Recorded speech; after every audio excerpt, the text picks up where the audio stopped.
1 de Pedro capítulo 3, versículos de 1 até o versículo número 6. Irmãos, amigos, diz-nos o seguinte, a palavra do Senhor. 1 de Pedro 3, de 1 a 6. Mulheres, sede vós igualmente submissas a vosso próprio marido, para que, se ele ainda não obedece à palavra, seja ganho, sem palavra alguma, por meio do procedimento de sua esposa, ao observar o vosso honesto comportamento cheio de temor. Não seja o adorno da esposa o que é exterior, como frisado de cabelos, adereços de ouro, aparato de vestuário. Seja, porém, o homem interior do coração, unido ao incorruptível trajo de um espírito manso e tranquilo, que é de grande valor diante de Deus. Pois assim também que a si mesmas se ataviaram outrora as santas mulheres que esperavam em Deus, estando submissas ao seu próprio marido, como fazia Sara, que obedeceu a Abraão, chamando-lhe Senhor, da qual vós vos tornastes filhas, praticando o bem e não temendo perturbação alguma. Até aqui, até o versículo 6. Que o Senhor nos abençoe e que Ele aplique em nossos corações a palavra, a sua santa palavra. Amém. Meus irmãos, meus amigos, nós podemos dizer que uma família estruturada, uma família organizada, ela exige um esforço mútuo por parte dos seus componentes, uma vez que eles agem segundo as atribuições que Deus ordena em sua palavra. Repetindo, uma família estruturada, ela requer o esforço mútuo dos seus componentes dentro das atribuições que são dadas por Deus, que são dadas pelo Senhor a cada um de nós que compomos as nossas respectivas famílias. Nesse sentido, irmãos, amigos, uma família é semelhante a um quartel. Nesse sentido, irmãos e amigos, uma família é semelhante a uma igreja, onde cada um dos seus componentes tem a sua respectiva atribuição e, na medida em que nós cumprimos com as nossas atribuições, na medida em que cada um exerce o seu papel específico, o resultado imediato, quer seja como foi comparado com o quartel, quer seja como foi comparado com a igreja, o nosso lar, a nossa família, ela vai se estruturar, ela vai se fortalecer, ela de fato vai existir e vai existir para a glória e para a honra do nosso Deus. É por isso, meus irmãos, é por isso, meus amigos, que a palavra de Deus, que a Bíblia Sagrada, ela descreve o papel que cada um de nós temos dentro do ambiente familiar, dentro da nossa vida e vida em família, quer seja como pais, quer seja como mães, quer seja como maridos, quer seja como esposos, quer seja como filhos, cada um de nós temos as nossas atribuições, cada um de nós temos os nossos papéis, prescritos por Deus, prescritos pelo Senhor, conforme a revelação da sua palavra, e insisto, na medida em que nós nos sujeitamos a essas prescrições, o resultado imediato é que teremos lares estruturados, lares firmes, que glorificam, que honram o nome santo do nosso Deus, o nome santo do nosso Senhor. Nessa passagem que nós acabamos de ler, 1 de Pedro, capítulo 3, versículos de 1 até o versículo 7, para completar todo o raciocínio, o apóstolo Pedro, ele destaca, meus irmãos, meus amigos, os papéis mútuos que nós devemos desempenhar dentro do nosso ambiente em família, dentro do nosso ambiente familiar. De maneira específica, conforme nós vimos aqui, do versículo 1 até o versículo 6, Pedro, ele exorta as mulheres para que elas possam agir segundo o propósito do Senhor. E um pouco mais adiante, no versículo 7, Pedro exorta os maridos para que eles também possam cumprir com as suas respectivas incumbências, com as suas respectivas responsabilidades, repito, dentro da família, repito, dentro do ambiente familiar. É interessante, meus irmãos, é interessante, meus amigos, que esse trecho que nós temos, 1 de Pedro, capítulo 3, versículos de 1 até o versículo 7, ele está inserido naquela parte maior da carta de Pedro, onde Pedro ele fala um pouco da vida em sujeição que nós devemos ter, e uma vez que nós vivenciamos essa vida em sujeição, conforme a vontade de Deus, conforme o propósito do Senhor, nós estaremos evidenciando que somos pessoas salvas em Cristo Jesus. Conforme nós vimos em meditações anteriores, no capítulo 2, versículo de 11 até o versículo 17, Pedro nos exorta a nos sujeitarmos às autoridades humanas constituídas. Segue o livro e do capítulo 2, versículo 18 até o versículo 25, Pedro nos exorta a sermos bons servos, a sermos bons empregados, nos sujeitando aos nossos patrões, nos sujeitando aos nossos senhores. E ele não para por aqui. Ele traz esse mesmo princípio para o ambiente familiar e também nos exorta a viver em sujeição, a viver em obediência à vontade do Senhor em nossas vidas. Por isso, meus irmãos, por isso, meus amigos, hoje nós veremos a piedade sendo vivenciada no ambiente familiar. Nós veremos a primeira parte da piedade sendo vivenciada dentro do ambiente familiar. Veja que uma vida piedosa, ela não se restringe à vida eclesiástica, à vida em igreja que nós desenvolvemos aqui na terra. Não, muito pelo contrário. A vida piedosa, ela se estende a todos os aspectos que fazem parte da nossa existência aqui na terra, quer seja dentro da sociedade, quer seja dentro do nosso trabalho e aqui de maneira específica dentro do ambiente familiar.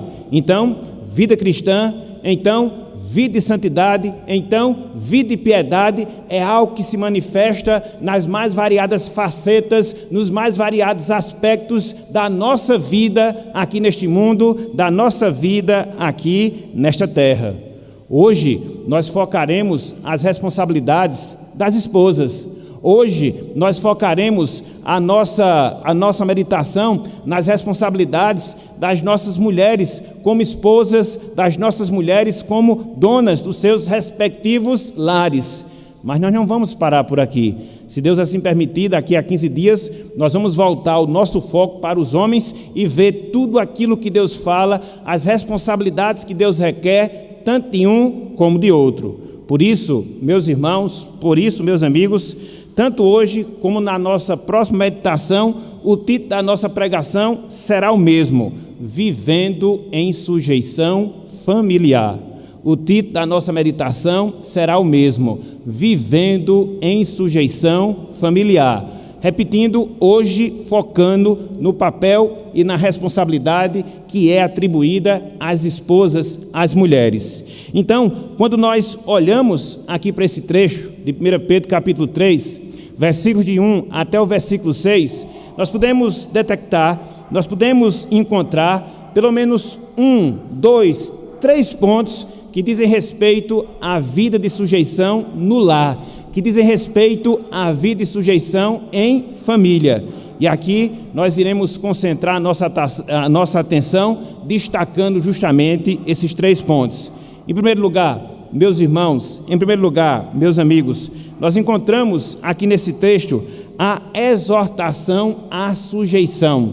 Nós encontramos aqui nesse texto, em primeiro lugar, a exortação à sujeição que é dada às mulheres. Vejam aí, 1 de Pedro 3, versículos de 1 até o versículo 2. Diz o seguinte, a palavra do Senhor: Mulheres, sede vós igualmente submissas a vosso próprio marido, para que, se ele ainda não obedece à palavra, seja ganho, sem palavra alguma, por meio do procedimento de sua esposa, ao observar o vosso honesto comportamento cheio de temor.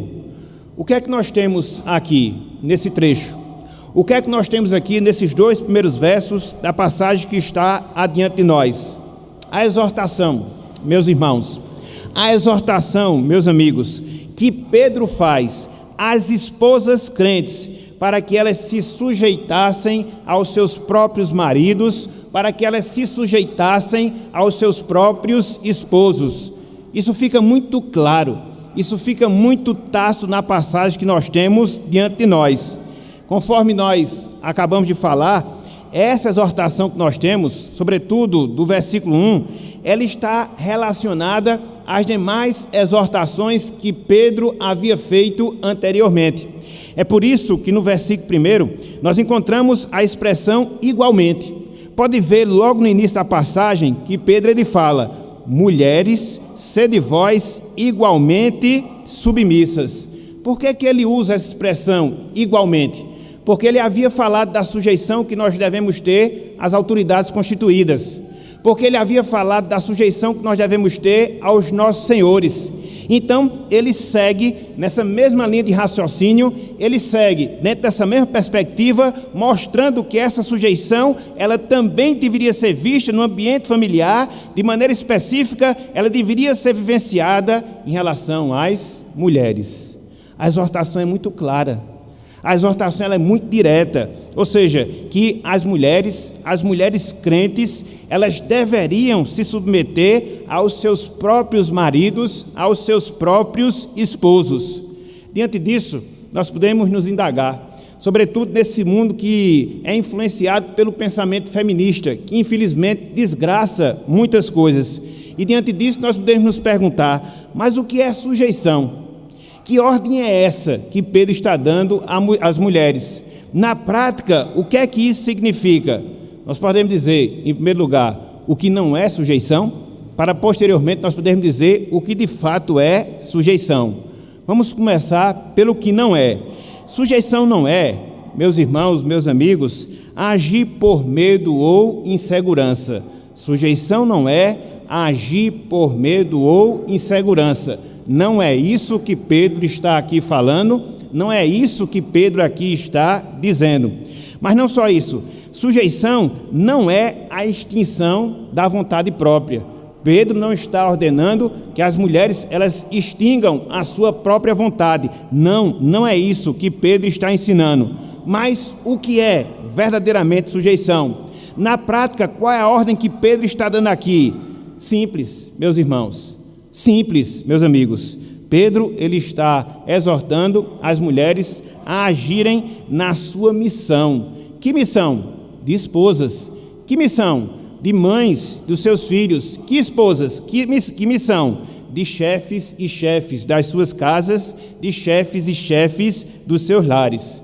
Submissão, na prática, é estar disposto a ajudar. Submissão, na prática, é estar disposto a cooperar na busca daquilo que é o melhor. Nesse caso, na busca daquilo que é melhor para o seu marido. Quer ser no sentido físico, mas, sobretudo, no sentido espiritual. Esse princípio é o mesmo princípio que nós encontramos lá em Gênesis, capítulo 2, versículo 18. Quando Deus faz a mulher para que ela pudesse ser uma auxiliadora correspondente, para que ela pudesse complementar o seu esposo e assim estar agindo de acordo com a missão que Deus lhe encarregou. Então, isso na prática é o que significa submissão. É agir sob uma missão, é agir sob uma ordenança. Então, é isto que Pedro aqui requer, é esta a exortação que Pedro faz, não só para as mulheres do seu tempo, mas por extensão a toda e qualquer mulher cristã, em qualquer tempo, em qualquer lugar, conforme nós temos aqui na palavra do Senhor. É interessante, porque quando nós olhamos aqui essa passagem, nós percebemos que essa exortação que Pedro faz tinha um propósito. Essa exortação que Pedro faz tinha uma finalidade. E qual é o propósito? E qual é a finalidade da sujeição que Pedro ele exorta aqui nessa passagem?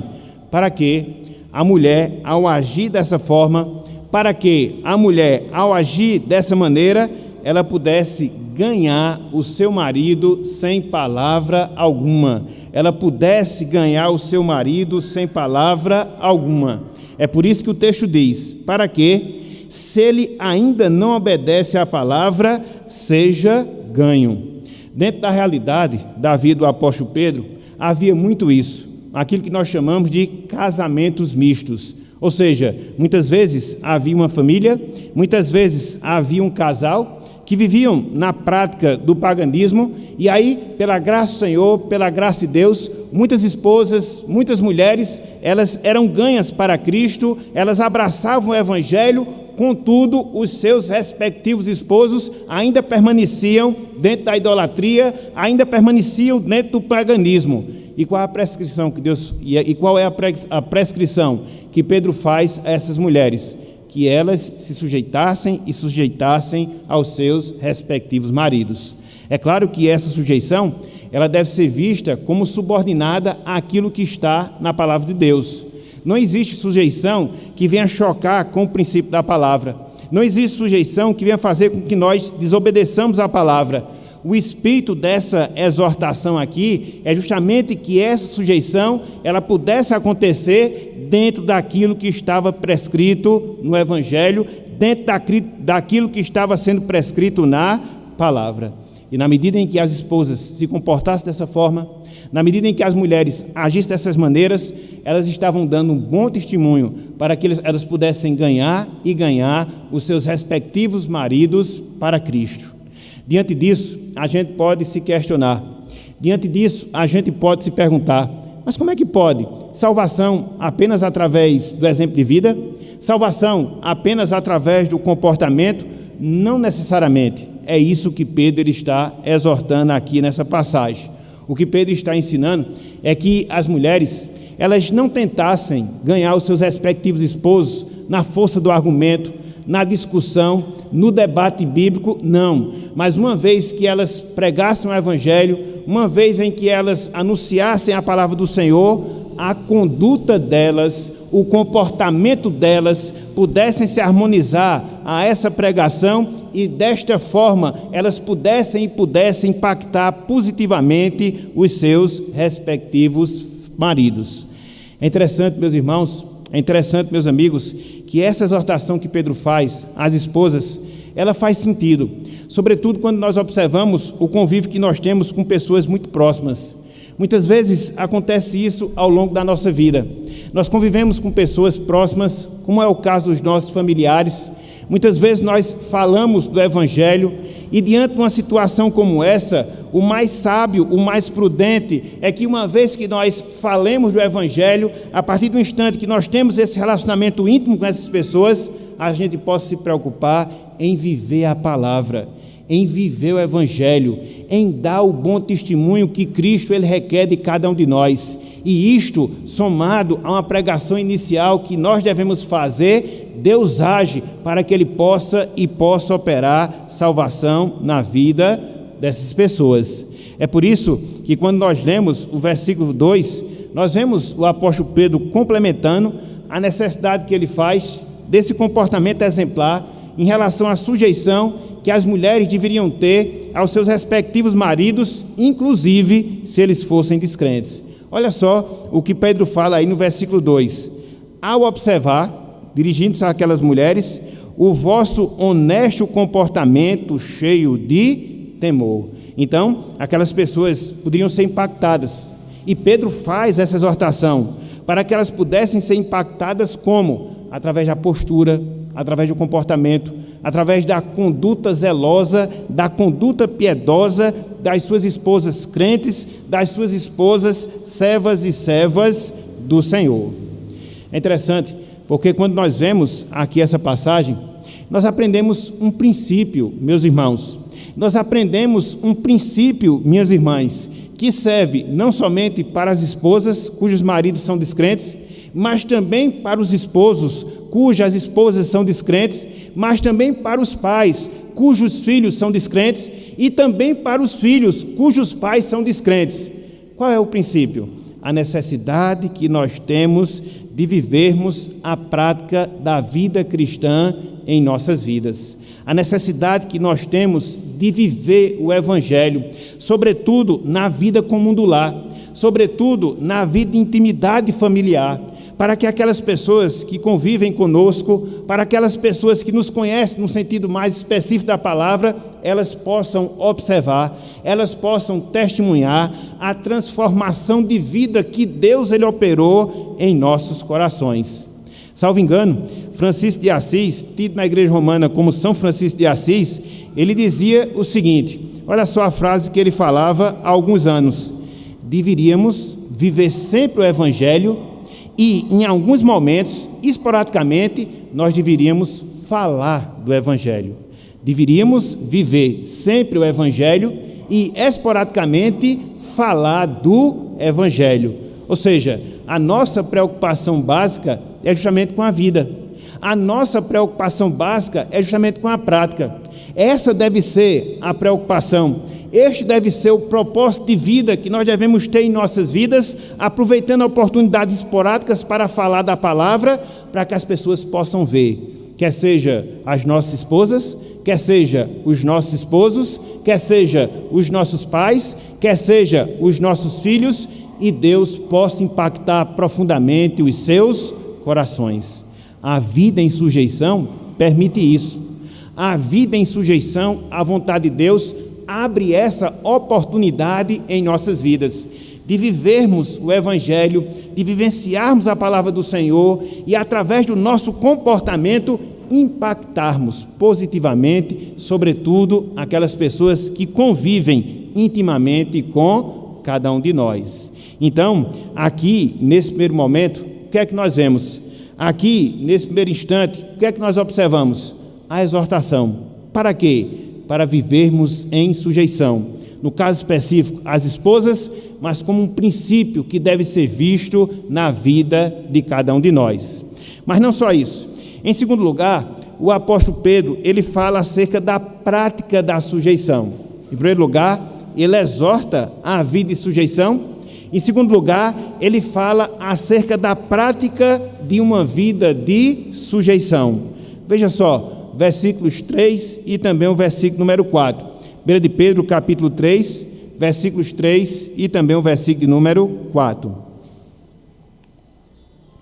Diz o seguinte a palavra: não seja o adorno da esposa o que é exterior, como frisado de cabelos, adereços de ouro, aparato de vestuário. Seja, porém, o homem interior do coração, unido ao incorruptível trajo de um espírito manso e tranquilo, que é de grande valor diante de Deus. O que é que nós temos aqui nesse trecho? O que é que nós encontramos aqui nessa passagem? A orientação, o ensino que Pedro faz àquelas esposas para as quais ele se dirigiu no versículo 1, quanto à conduta, quanto ao comportamento que elas deveriam ter ao viverem em sujeição aos seus respectivos maridos. Veja que é uma sequência lógica que nós encontramos aqui nessa passagem. Aqui, de maneira específica, versículo 3, versículo 4, nós vemos a orientação que é dada às esposas quanto à conduta que elas deveriam ter ao viverem sujeitas aos seus esposos, ao viverem sujeitas aos seus maridos. É interessante porque quando nós lemos aqui essa passagem, nós vemos que o apóstolo Pedro não está, e deve ficar bem frisado isso, o apóstolo Pedro não está proibindo o cuidado que as mulheres devem ter com a sua aparência física. Essa é a primeira observação que a gente deve fazer aqui nesse texto. Pedro, ele não está proibindo o cuidado que as mulheres devem ter com a sua aparência física, não. O que ele está fazendo, sobretudo aqui nessa passagem, é uma comparação da beleza exterior com a graça interior, mostrando que a graça interior, ela é muito mais proveitosa, ela é muito mais valorizada do que a mera beleza exterior. Então, a gente não pode perder de vista esse contraste. A gente não pode perder de vista essa comparação. ele está mostrando, repito, que quando você compara a beleza exterior com a graça interior, você chega à conclusão que a graça interior, ela é superior e muito mais valiosa do que a mera beleza exterior. Então, a ênfase de Pedro aqui nessa passagem está em valorizar aquilo que de fato tem valor. E o que é que tem valor na nossa vida? O que é que tem valor na vida de uma mulher que deve viver em sujeição ao seu esposo, que deve ter uma conduta exemplar? O que é que tem valor? Uma vida piedosa que brota de um coração puro. Uma vida piedosa que brota de um coração puro. E aí, quando nós vemos aqui essa passagem, nós percebemos 3 exemplos de enfeites externos que Pedro fala, quando comparado com a vida piedosa, não tem nenhum valor, não tem nenhuma importância. Quais são os enfeites? Ele faz menção: cabelo frisado, ele continua, joias de ouro, ele prossegue, vestidos dispendiosos. Então, ele está se dirigindo especificamente às mulheres ricas, às mulheres de posse, que davam um valor exagerado, que davam um valor exacerbado dessas coisas, em detrimento a uma vida de piedade, em detrimento a uma vida de santidade, em detrimento a uma vida de santificação perante Deus, perante o Senhor. Então, Pedro ele enfatiza a grande prioridade para as mulheres, a grande prioridade para aquelas esposas de maridos descrentes é que elas deveriam ter uma vida piedosa, uma vida santa, uma vida consagrada a Deus, porque isso de fato era que importava para o Senhor. É por isso que Pedro aqui fala dessa vida do homem interior, essa vida do coração, essa vida de piedade que nós devemos vivenciar como fruto daquilo que há no nosso interior, como fruto daquilo que há no nosso coração. Isso é, meus irmãos, minhas irmãs, de grande agrado a Deus, de grande agrado ao Senhor. E aí, quando a gente vai analisar de maneira mais específica, quando a gente vai analisar de maneira mais detalhada, a gente vai observar pelo menos 3 razões, pelo menos 3 motivos pelos quais é muito mais importante você ter uma vida piedosa, pelos quais é muito mais importante você ter uma vida santa, que brota de um coração puro, do que você se preocupar com meras externalidades.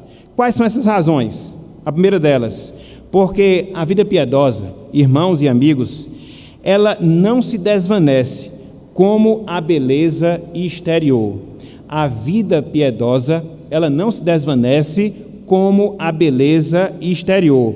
É por isso que Pedro fala aqui a expressão unido ao incorruptível.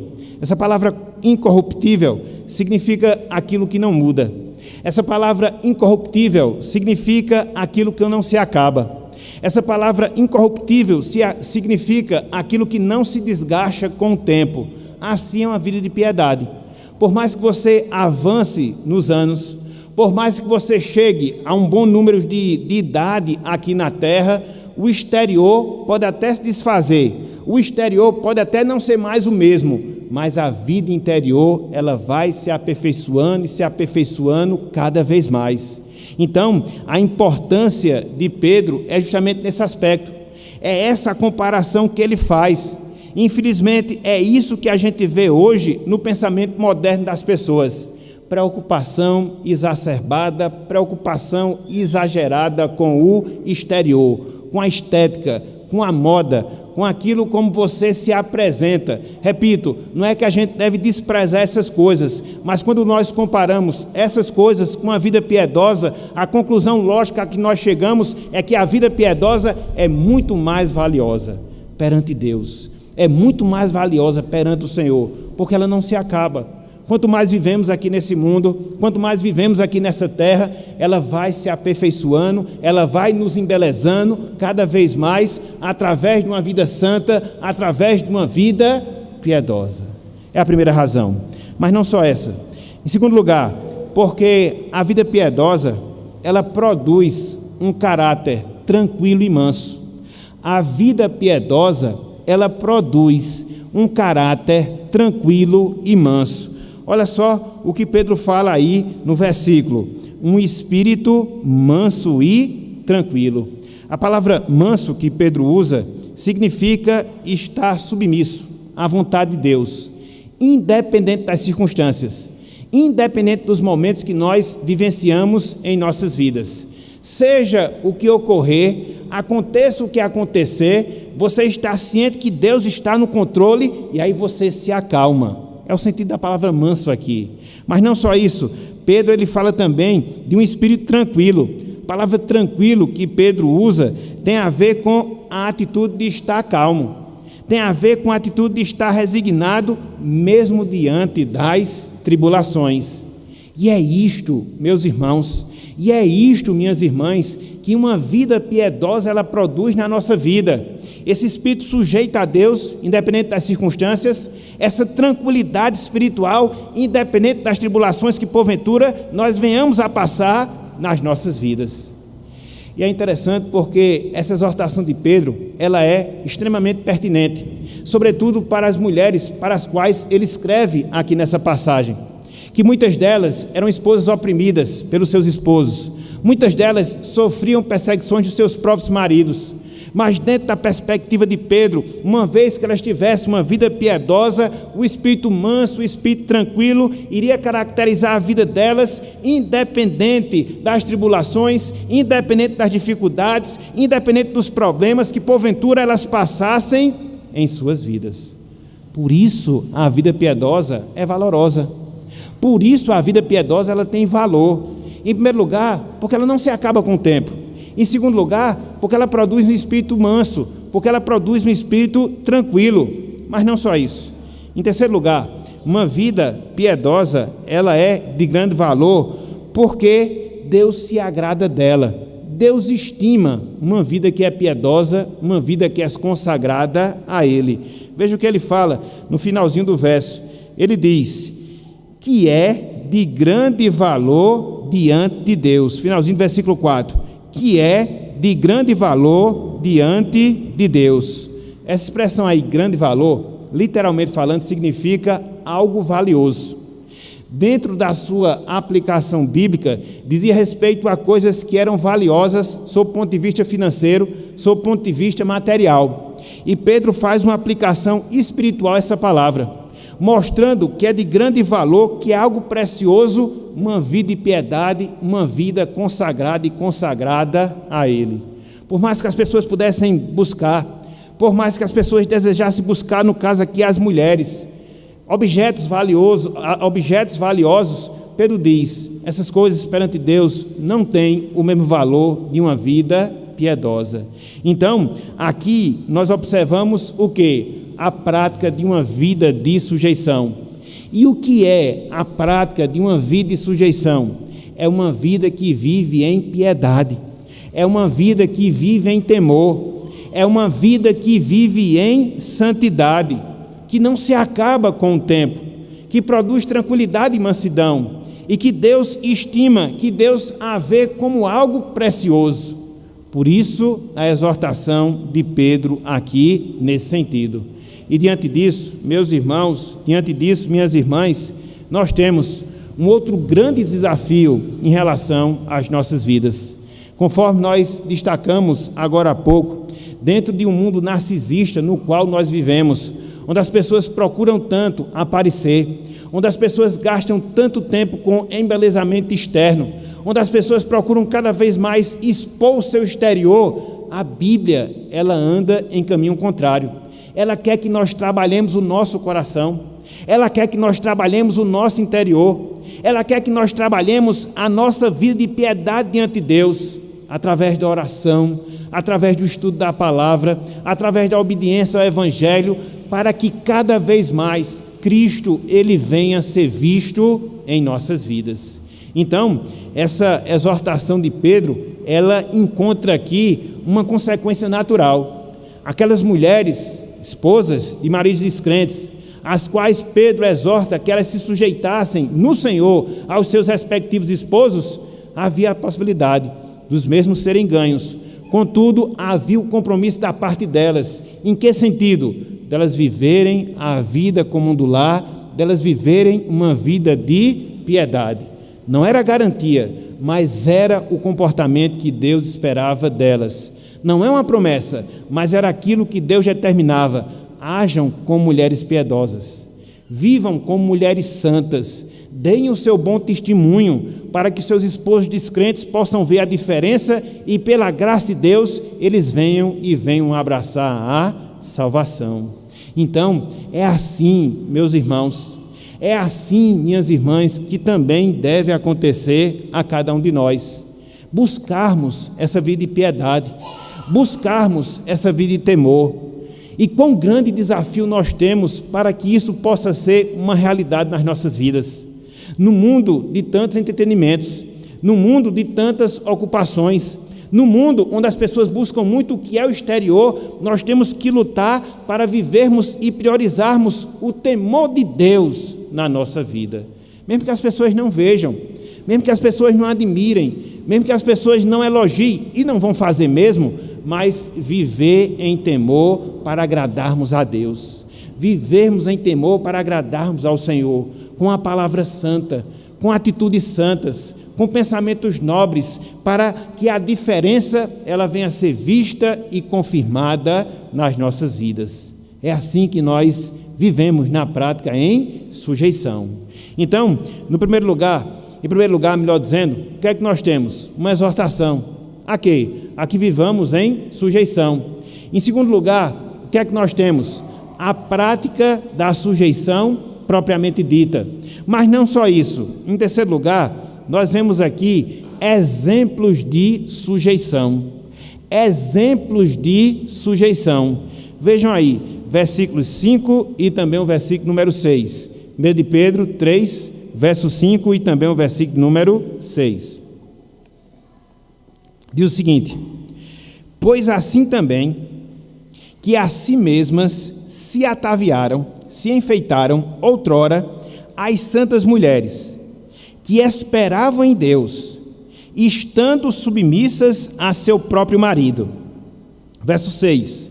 Como fazia Sara, que obedeceu a Abraão, chamando-lhe Senhor, da qual vós vos tornastes filhas, praticando o bem e não temendo perturbação alguma. O que é que nós temos aqui nesse trecho? Pedro trazendo um exemplo. De quem? De mulheres. De onde? Do Antigo Testamento.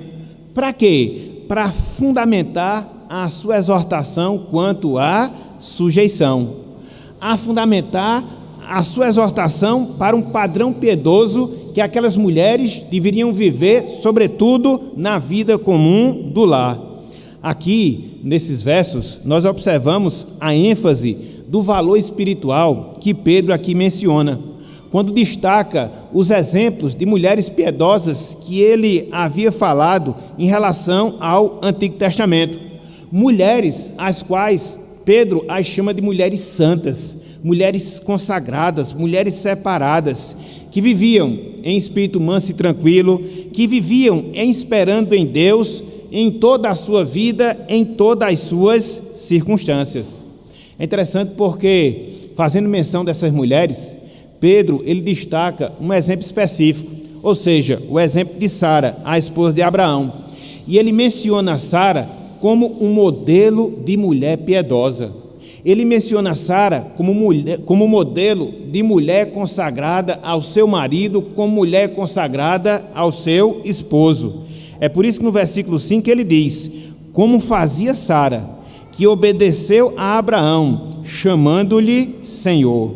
É interessante que a palavra de Deus salienta aqui a postura que Sara tomava em relação a seu esposo. Quais eram as posturas? Pelo menos duas. Ela obedecia a seu esposo, ela chamava o seu esposo de Senhor. É claro que a gente deve entender essa passagem dentro do contexto oriental, que marcou a revelação de Deus, sobretudo no Antigo Testamento. Contudo, existe um princípio que nós observamos a partir desse comportamento que Sara tinha em relação a Abraão, quer seja lhe obedecendo, quer seja lhe chamando de Senhor. E quais são os princípios que nós vemos aqui dessa relação de Sara com Abraão? Sara era uma esposa submissa a seu esposo. Sara era uma mulher que respeitava o seu esposo.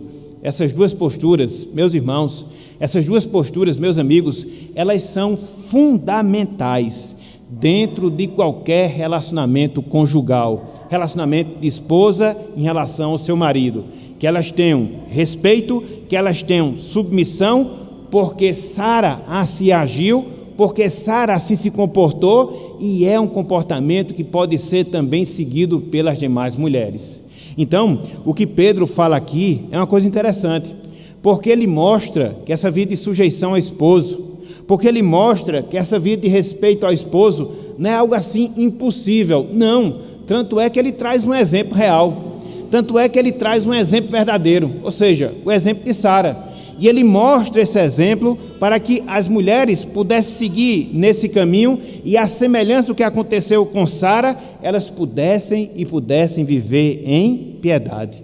É interessante porque quando nós olhamos aqui esse texto, nós percebemos que o comportamento de submissão, o comportamento de respeito, faz com que uma mulher cristã ela se torne uma filha de Sara.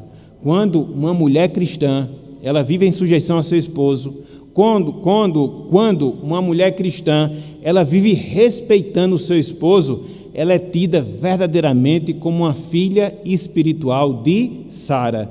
Veja o que ele diz aí no versículo número 6. Olha só, como fazia Sara, que obedeceu a Abraão, chamando-lhe Senhor, da qual vós vos tornastes filhas, praticando o bem e não temendo perturbação alguma. É interessante porque na Bíblia nós somos chamados de filhos de Abraão, quando nós andamos nas pisadas de fé que Abraão andou. Por semelhante modo, quando as mulheres vivem em respeito, por semelhante modo, quando as mulheres se sujeitam aos seus maridos, elas são tidas também como filhas de Sara, ao agir da sua mesma forma, ao agir da sua mesma maneira, e assim elas estão de fato praticando a piedade em suas vidas. É por isso, meus irmãos, é por isso, minhas irmãs, que nós devemos priorizar o padrão de piedade em nossas vidas. Às vezes a gente investe tanto tempo, às vezes a gente se esforça tanto para outras coisas, às vezes é trabalho, às vezes é entretenimento, às vezes é estudo, mas muitas vezes nós não temos a prioridade de desenvolver uma vida de piedade na nossa vida. Não temos o compromisso de estudarmos as Escrituras, não temos a responsabilidade de vivermos uma vida de oração, não temos o compromisso de vivermos uma vida de sujeição ao Senhor, e a gente faz tanta coisa nessa vida, mas não desenvolve o aspecto espiritual, não desenvolve a vida de piedade, não desenvolve a vida de temor, e nos afastamos assim do propósito que Deus tem para com cada um de nós, que somos seus filhos, que somos o seu povo aqui na terra. Então, Pedro, ele se dirige àquelas mulheres, e por extensão, esse é o compromisso que nós temos em relação às nossas vidas. Priorizemos, meus irmãos, priorizemos, minhas irmãs, um padrão de piedade, um padrão de santidade em nossas vidas.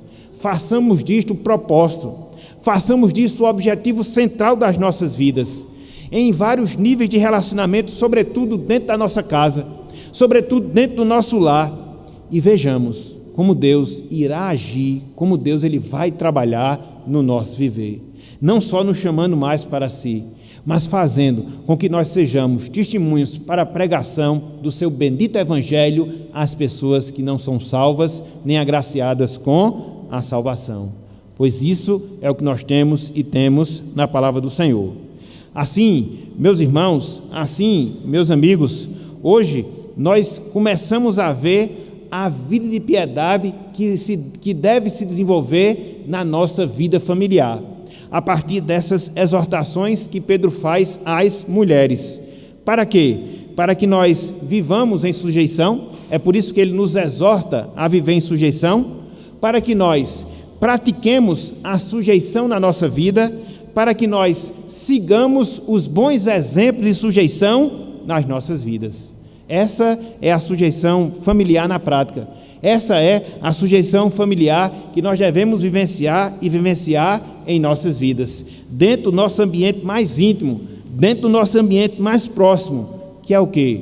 O nosso ambiente em família. E a gente sabe que é difícil. Ontem mesmo eu estava fazendo um estudo com alguns jovens aqui na igreja e estava mencionando justamente isso, a dificuldade de nós vivermos em piedade no nosso lar. Por quê? Porque é no nosso lar que nós somos o que nós somos, onde nós tiramos as nossas máscaras, onde nós nos revelamos como de fato nós somos. Então nós temos uma dificuldade muito maior de viver em santidade, mas é para isso que a Bíblia nos chama, é para isso que a Bíblia nos convoca, e vivendo em sujeição, a gente vai atingir esse objetivo em nossas vidas. Então, nós temos a exortação à sujeição, nós temos a prática da sujeição, nós temos os bons exemplos de sujeição. E diante disso, meus irmãos, diante disso, meus amigos, o que é que ainda fica de lição?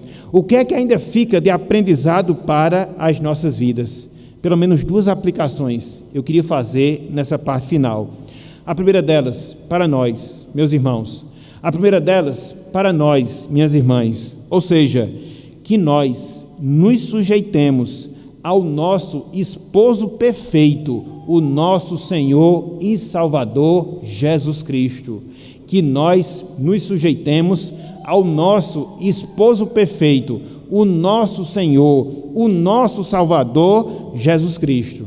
Talvez você não saiba, mas nós somos esposa, não de qualquer esposo, nós somos esposa do nosso Salvador, daquele que nos comprou com o seu próprio sangue, daquele que através da sua morte no Calvário revelou um amor ímpar a cada um de nós.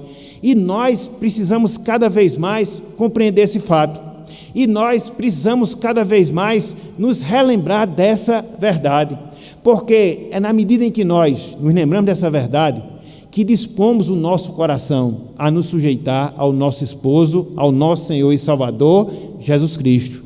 Muitas vezes nós somos rebeldes na nossa caminhada cristã. Muitas vezes nós nos desviamos do propósito que Deus tem em relação à nossa vida. Vivemos com indiferença àquilo que Deus ele requer de cada um de nós. E quando isso acontece, é porque nós perdemos a noção do privilégio de termos sido salvos por Cristo na nossa vida. Por outro lado, quando nós consideramos na sua salvação, por outro lado, quando nós consideramos no seu amor, por outro lado, quando nós consideramos na sua compaixão em relação às nossas vidas, nós iremos ter um coração grato. E esse coração grato nos levará a nos sujeitar ao nosso esposo, ao nosso Senhor, ao nosso Salvador, Jesus Cristo. Até porque mais cedo ou mais tarde, o nosso casamento ele vai se efetivar, quer seja em relação à nossa morte, quer seja em relação ao seu retorno para buscar a sua igreja. E o que é que ele espera de nós, como suas esposas? O que é que ele requer de nós, como sua igreja? Que nós vivamos e vivamos em sujeição.